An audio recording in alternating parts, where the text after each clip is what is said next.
नमस्कार दोस्तों, स्वागत है आप सभी का फास्टेक डिवाइन में। दोस्तों, रानी कैकेयी का जन्म केकया राज्य में हुआ।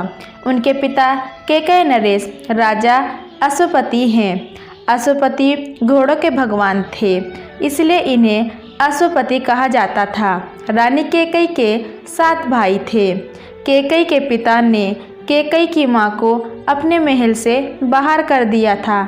इसी कारण से ही मंथरा सदैव कैकेयी के साथ रहती थी और उसका ख्याल रखती थी। एक बार अयोध्या के राजा दशरथ को कैकेयी नरेश अश्वपति ने अपने महल में आमंत्रित किया। वहां राजा दशरथ की भेंट कैकेयी से हुई, जिससे वह अत्यंत प्रभावित हुए और उनसे विवाह किया, जिसके फलस्वरूप राजा को कैकेयी से भरत की प्राप्ति हुई और रानी कौशल्या से राम तथा रानी सुमित्रा से लक्ष्मण और शत्रुघ्न प्राप्त हुए। रानी कैकेयी को राजा दशरथ अधिक स्नेह करते थे। कैकेयी सौंदर्य की धनी होने के साथ साथ युद्ध में भी कौशल थी। वे राजा दशरथ के साथ युद्ध में भी उनका साथ देने जाती थी। एक बार राजा दशरथ सम्रासुर नामक राक्षस से युद्ध कर रहे थे, किंतु वह राक्षस अत्यंत बलशाली था और इस युद्ध में कैकेयी भी गई हुई थी। युद्ध के दौरान एक बाण राजा दशरथ के सारथी को लग गया। तब इनके रथ की कमान रानी कैकेयी ने संभाली। वह राजा दशरथ की सारथी बन गई। इसी के चलते उनके रथ का एक पहिया गड्ढे में फंस गया। सम्रासुर नामक राक्षस लगातार राजा दशरथ पर वार कर रहा था, जिस कारण राजा दशरथ अधिक घायल हो गए।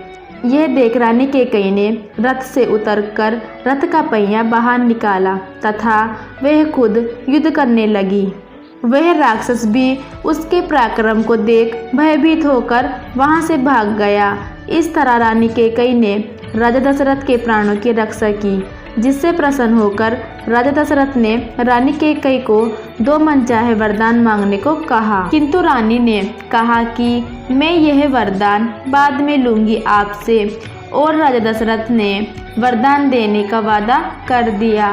मंथरा के भड़काने के कारण ही कैकेयी ने राजा दशरथ से यह 2 वर जब मांगा, तब भगवान श्री राम का राज्य अभिषेक होने वाला था।